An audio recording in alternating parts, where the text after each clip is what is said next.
saat seseorang tidak menemukan air lalu kemudian dia bertayamum, dan di tengah-tengah sholat yang dia lakukan dia melihat adanya air atau mendapatkan kabar bahwa ada sumber air, lalu bagaimana hukum sholatnya? Dijelaskan di dalam kitab Nailur Raja dari Imam As-Sayyid Abdullah bin Umar Asy-Syatiri rahimahullah dalam syarah Safinatun Najah yang dikarang oleh Al-Imam Salim bin Subair Al-Hadrami, halaman 46 sampai halaman 50, dijelaskan bahwasanya faslun asbabut tayamum salasatun. Sebab-sebab tayamum itu ada 3. Sebab-sebab seseorang boleh tayamum ada di 3. Yang pertama adalah faqdul ma, tidak ditemukan air. Yang kedua adalah al-marad, sakit yang diperbolehkan untuk tayamum. Sakit seperti apa? Sakit yang sekiranya kalau dia menggunakan air akan bertambah penyakit baru atau bertambah lama masa penyembuhannya, atau bisa menyebabkan hilangnya nyawa, maka dibolehkan untuk bertayamum. Lalu yang ketiga, wal ihtiyaju ilaihi li'atsi hayawan muhtaram. Penyebab ketiga seorang boleh tayamum adalah di saat dia punya air tetapi ada hewan-hewan yang mulia yang muhtaram membutuhkan kepada air tersebut untuk menghilangkan haus, menyambung nyawanya, maka dia boleh bertayamum. Air yang dia miliki sedikit itu diberikan minum kepada hewan yang muhtaram. Wa ghairul muhtaram sitatu asya. Dan hewan yang tidak muhtaram, yang tidak mulia, yaitu maknanya hewan yang hina. Yang pertama adalah tarikus shalah, orang yang meninggalkan sholat, masuk kategori hewan yang tidak mulia. Wazanil muhsan, orang yang zina muhsan. Wal kafir, orang kafir. Wal murtad, orang yang keluar dari ajaran Islam. Wal kalbul akur, anjing gila. Wal khinzir, babi.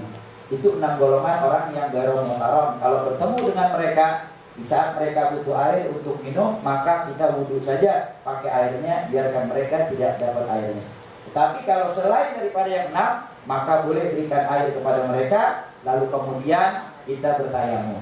Nah sekarang permasalahannya faqdul ma, tidak ditemukan air. Di saat kita tidak menemukan air, maka di sini ulama menjelaskan kalau seandainya ketika dia mencari air, in dhanna au syakka fihi au tawahumahu, kalau seandainya dia punya dhon, prasangka 70-30, atau dia punya syak 50-50, atau dia punya waham 30-70, adanya air wajib tolak, maka wajib untuk mencari air di dalam rumahnya, keluar rumahnya, 4 penjuru, apakah ke depan, ke belakang, ke kanan, ke kiri, dengan ukuran hadul gaus, yaitu ukuran 300 dirok, sama dengan kurang lebih 150 meter, wajib untuk mencari air.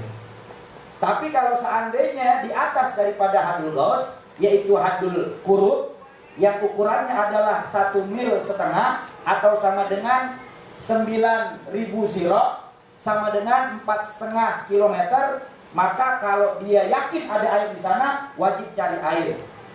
Tidak boleh tayamum. Tapi kalau tidak yakin ada air, maka boleh tayamum. Tapi kalau seandainya di atas daripada hadul kurub, di atas 4,5 kilometer, namanya hadul buut, maka tidak wajib cari air, maka tayamum saja. Nah pertanyaannya, kalau udah tayamum ternyata ada air, maka di sini ulama ada tafsir. Kalau seandainya dia tahu adanya air itu sebelum dia sholat setelah tayamum, maka otomatis tayamumnya batal.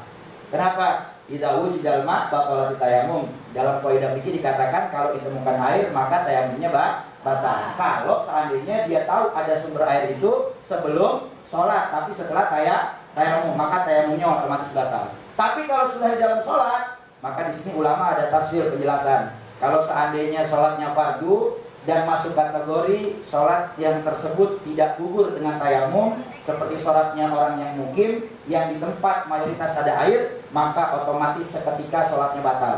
Tetapi kalau seandainya sholatnya sholat fardu, yang mana dia tidak gugur dengan tayamum, seperti sholatnya mukim atau musafir, yang di tempat mayoritasnya tidak ditemukan air, maka otomatis sholatnya tidak batal, baik itu sholat fardu ataupun sholat sunnah. Tetapi kalau orang yang dia bertayamumnya karena sakit, maka mau ada air ke atau tidak air ke, setelah dia tayamum ke, sebelum sholat ke atau setelah sholat, maka tidak batal tayamumnya, lanjutkan sholatnya. Wallahu a'lam bishawab. Masya Allah, jadi memang harus dilihat keadaannya juga ya, lingkungannya juga, terus habis itu dilihat juga kondisi kita seperti apa. Makanya ilmu di dalam bab tayamum itu begitu luas, begitu penting kita untuk mempelajari di majelis ilmu. Maka bersyukur Islam itu indah ada bahasan tentang tayamum, biar kita tambah lebih paham lagi tentang syariat. Masya Allah, jazakallah khair. Terima kasih banyak Ustaz Roket. Masih tahu